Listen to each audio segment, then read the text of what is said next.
மர்மம் நிறைந்த மரணங்கள். ஒரே குடும்பத்தில் நடந்த பயங்கரம். 3 நாட்களாக கணவன் மகளின் சடலத்துடன் வாழ்ந்த பெண். வீட்டில் இருந்து மீட்கப்பட்ட பெண்ணும் உயிரிழப்பு. தீவிர சிகிச்சையில் இருக்கும் 3 வயது குழந்தை. ஊரையே உலுக்கிய திகில் சம்பவத்தின் பின்னணி என்ன? எத்தனை தடவை போன் பண்ணாலும் தங்கச்சி போனை எடுக்காததால சந்தேகப்பட்ட அண்ணன் இதுக்கு மேல அமைதியா இருக்க கூடாதுன்னு அவங்க வீட்டுக்கே போயிருக்காரு. அங்க போய் கதவை தட்டினதுல யாருமே கதவை திறக்கல. இதனால பயந்து போன அவரு பக்கத்துல இருக்கிறவங்க துணையோட கதவை உடைச்சு பார்த்ததுல தங்கை ரம்யா வாயில நுரை தள்ளின நிலையில மயக்கமாவும் அந்த 3 வயசு பிஞ்சு குழந்தை தலையில காயத்தோடும் உட்கார்ந்துகிட்டு இருந்திருக்கு. அவங்க மட்டும் இல்லாம அந்த இடத்துல இவங்களோட இன்னொரு மகள் திவ்யஸ்ரீ சடலமாவும் கிடந்திருக்காங்க. இத பார்த்து கதறி அழுத ரம்யாவோட சகோதரர் போலீஸுக்கு தகவல் கொடுத்திருக்காரு.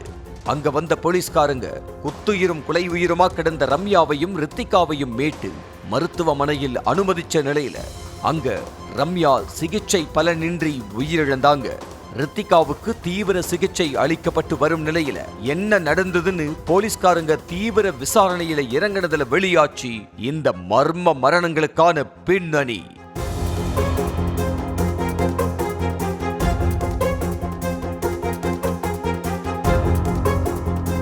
தெலங்கானா மாநிலம் கம்மம் மாவட்டம் கோனையாக்கூடத்தைச் சேர்ந்தவர் செய்தியாளர் ராமு. இவர் யூடியூப் சேனல் ஒன்றில் செய்தியாளராக வேலை செஞ்சுட்டு வந்ததா கூறப்படுது. இவருக்கு ரம்யாங்கிற மனைவியும் 5 வயசுல திவ்யஸ்ரீ 3 வயசுல ரித்திகான்னு 2 மகள்கள் இருக்காங்க.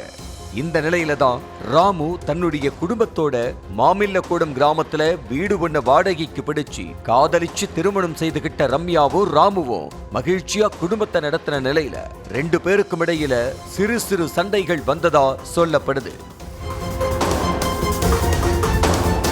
எப்பெல்லாம் சண்டை வருதோ அப்பெல்லாம் ரம்யாவோட குடும்பத்தினர் வந்து சமாதானம் செஞ்சு வைக்கிறதையே வாடிக்கையா வச்சுக்கிட்டு இருந்ததாகவும் கூறப்படுது.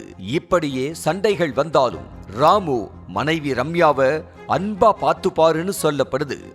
இந்த நிலையில தான் சமீப காலமா ரம்யா தன்னோட கணவர் மேல அதீத காதலால எங்க தன்னை விட்டு போயிடுவாரோன்னு சந்தேகப்பட்டு சண்டை போட்டதாகவும் இதனால ராமு ரொம்பவே வேதனையில இருந்தாருன்னும் கூறப்படுது. இப்படியே நாட்கள் போக போக அந்த கடைசி 4 நாளா ரம்யா மட்டுமே வீட்டை விட்டு வெளியே வந்ததாவும் அப்பப்ப கடைக்கு போயிட்டு வந்ததாவும் சொல்லப்படுது. ராமுவோ குழந்தைகளோ யாருமே வீட்டை விட்டு வெளியே வரவே இல்லை. இதனால சந்தேகமான பக்கத்து வீட்டுக்காரங்க ரம்யா கிட்ட விசாரிக்கலாமான்னு அவங்க வீட்டு கதவை தட்டி இருக்காங்க. லேசா கதவை திறந்து வெளியே பார்த்த ரம்யா அவங்க கிட்ட சாதாரணமா பேசுற மாதிரி பேசி இருக்காங்க.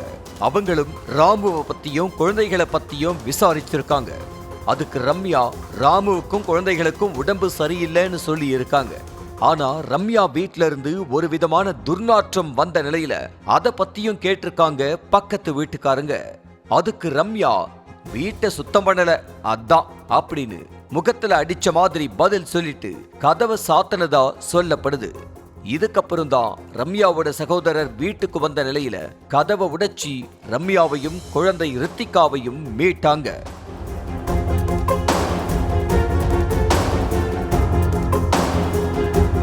போலீஸ்காரங்க விசாரணையில கணவன் மனைவி சண்டையில ரம்யா ராமுவை அடிச்சு கொன்னுட்டு அதுக்கப்புறம் திவ்யஸ்ரீக்கு விஷம் கொடுத்து கொலை செஞ்சதும் தெரிய வந்திருக்கு. பின்னர் சடலத்தை என்ன செய்யறதுன்னு தெரியாம நின்ன ரம்யா 2 சடலத்தை கட்டிலுக்கு கீழே மறைச்சு வச்சுட்டு 3 நாளா சடலத்தோட சகஜமா இருந்ததா சொல்லப்படுது. அன்னைக்கு பக்கத்து வீட்டுக்காரங்க விசாரிச்ச பின்னாலதான் போலீஸ்ல மாட்டிக்க போறோம்னு பயந்து போன ரம்யா தானும் விஷம் குடிச்சு 3 வயசே நிரம்பிய ரித்திகாவையும் கம்பியால தலையிலேயே பலமா அடிச்சதும் விசாரணையில தெரிய வந்திருக்கு. குழந்தை ரித்திகாவுக்கு தீவிர சிகிச்சை அளிக்கப்பட்டு வரும் நிலையில் இந்த சம்பவத்தால அந்த பகுதியே பெரும் சோகத்திலையும் அதிர்ச்சியிலையும் உறைஞ்சு போயிருக்கு.